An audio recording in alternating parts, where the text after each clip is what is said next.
Assalamualaikum warahmatullahi wabarakatuh.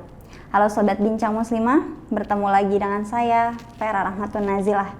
Kali ini kita mau ngomongin tentang kasus kekerasan dalam rumah tangga di masa Nabi Muhammad SAW.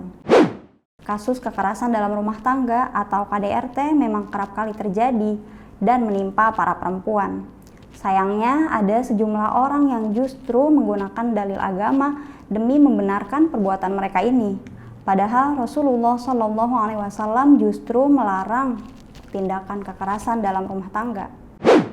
Pernah suatu ketika terjadi KDRT di kalangan para sahabat, sehingga Rasulullah kemudian bersabda, "La tadribu ima Allah," janganlah kalian memukul para perempuan.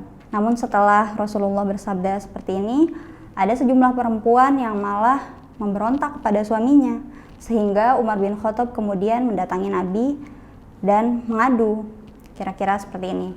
"Wahai Rasul, kalau kita dilarang memukul para perempuan, gimana nih ketika ada perempuan yang memberontak kepada suaminya?" Sehingga Rasulullah SAW pun memberikan rukhsah atau keringanan untuk memukul perempuan.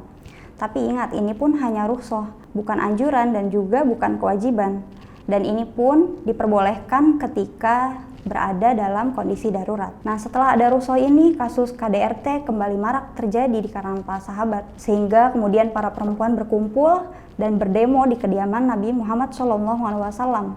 Mereka mengadukan kasus pemukulan yang dilakukan suami-suami mereka. Kemudian di keesokan harinya ketika Rasulullah bertemu dengan para sahabat laki-laki, beliau pun berkata, "Kemarin telah datang para perempuan dan mengitari keluarga Muhammad.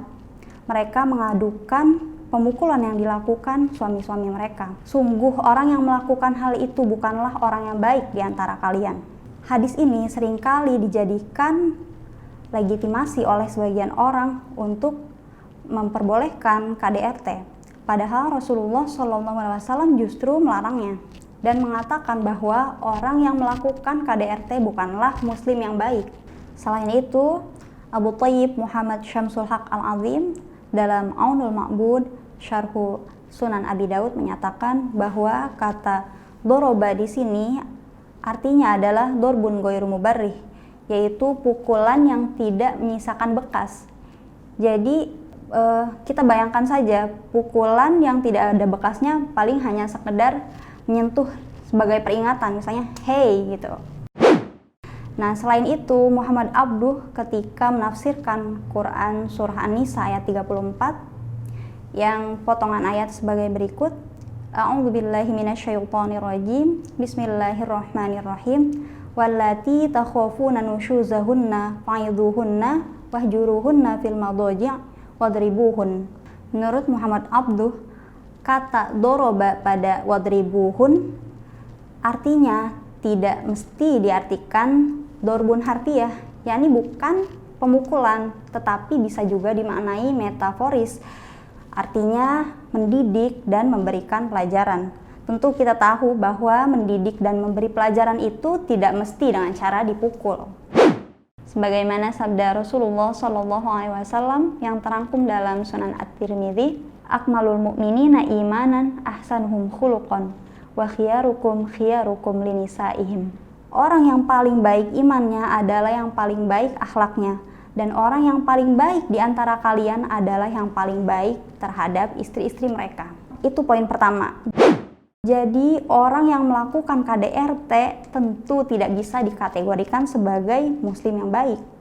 Karena jelas-jelas Rasulullah bilang kalau orang yang baik di antara kalian itu adalah yang baik terhadap istri-istri mereka.